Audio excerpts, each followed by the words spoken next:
যদি এবাৰ কলি হেঁতেন যে দাদা আৰু মই এইখন ঘৰৰ পৰা ওলাই যাব লাগে তেতিয়াহ'লে আমি নিজে ওলাই গ'লো কিন্তু মিছা মিছি আমাৰ ত্যায্য পুত্ৰ কৰি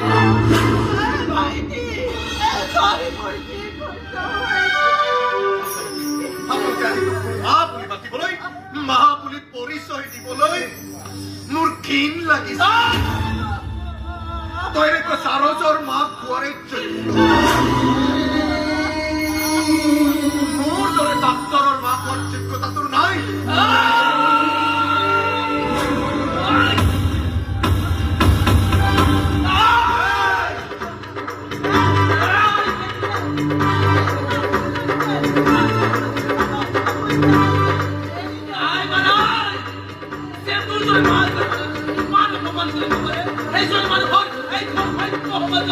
Hey,